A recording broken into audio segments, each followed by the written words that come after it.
एक समय की बात है। पहाड़ियों से घिरे एक सुंदर गांव चांदपुर में एक नन्हा बच्चा रहता था जिसका नाम था नीलू। नीलू 8 साल का था और बहुत ही जिज्ञासु और समझदार था। उसे बादलों को देखना बहुत पसंद था। वह रोज शाम को अपनी छत पर बैठ जाता और आसमान में उड़ते बादलों की शक्लों को पहचानने की कोशिश करता। उसकी माँ अक्सर हंसते हुए कहती, नीलू, तू तो बादलों से बातें करने लगा है। नीलू मुस्कुराकर कहता, हाँ माँ, क्या पता एक दिन कोई बादल मेरी बात सुन ही ले। एक दिन की बात है। नीलू की छुट्टी थी और वह अपने पसंदीदा बादलों को देखने में मग्न था। अचानक एक छोटा सा बादल जमीन के काफी पास आ गया और उससे आवाज आई, नीलू, क्या तुम मुझसे दोस्ती करोगे? नीलू चौंक गया। उसने इधर उधर देखा लेकिन आसपास कोई नहीं था। वह फिर से आसमान की ओर देखने लगा। मैं यहां हूं, तुम्हारे सामने। मैं हूं बूढ़ी, एक जादुई बादल। नीलू की आंखें चमक उठी। क्या तुम सच में बात कर सकते हो? हाँ, बूढ़ी मुस्कुराया। और मैं सिर्फ उन्हीं बच्चों से बात करता हूं जिनका दिल सच्चा होता है। नीलू कूद पड़ा। मुझे तुम्हारे साथ उड़ना है, आसमान देखना है। बूढ़ी ने कहा, ठीक है, लेकिन एक शर्त है।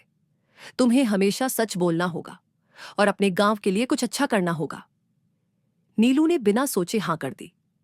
बूढ़ी ने अपनी मुलायम रुई जैसी परत फैलाई और नीलू को अपने ऊपर बिठा लिया।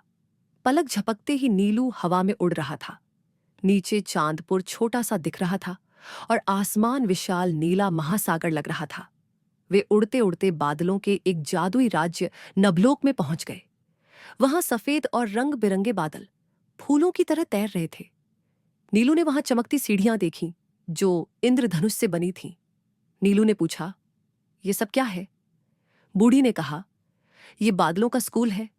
यहां हम छोटे बादलों को बारिश करना, बिजली चमकाना और हवा चलाना सिखाते हैं।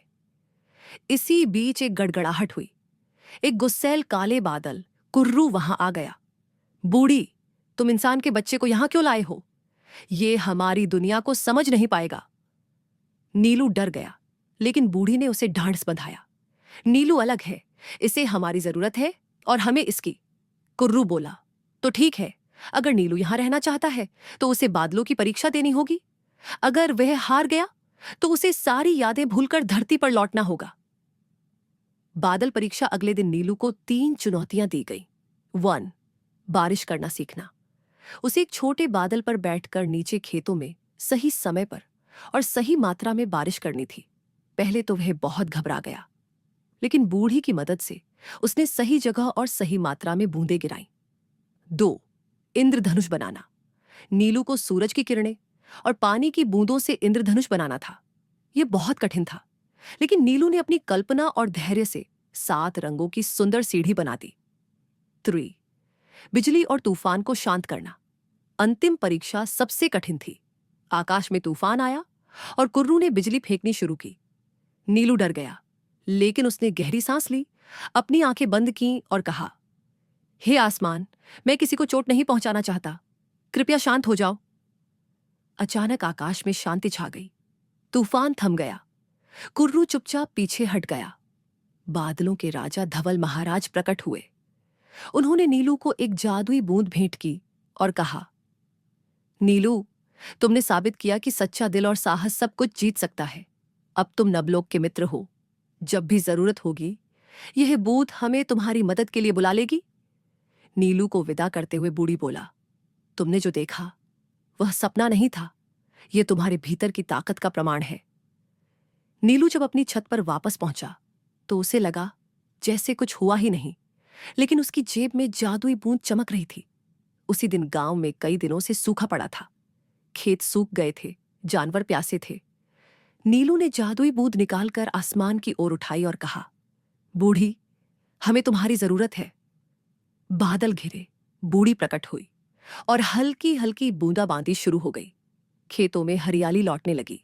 गांव वाले चकित रह गए। नीलू ने गांव के बच्चों से कहा, अगर दिल सच्चा हो, नीयत साफ हो और इरादा मजबूत, तो हम सब बादलों से दोस्ती कर सकते हैं। और हां, सच बोलना कभी मत छोड़ना। सीख, सच्चे दिल और नीयत से किया गया काम हमेशा फल देता है। कल्पना में शक्ति होती है, पर उसे सही दिशा में लगाना जरूरी है। हमारी प्रकृति और आसपास के तत्वों से हम बहुत कुछ सीख सकते हैं।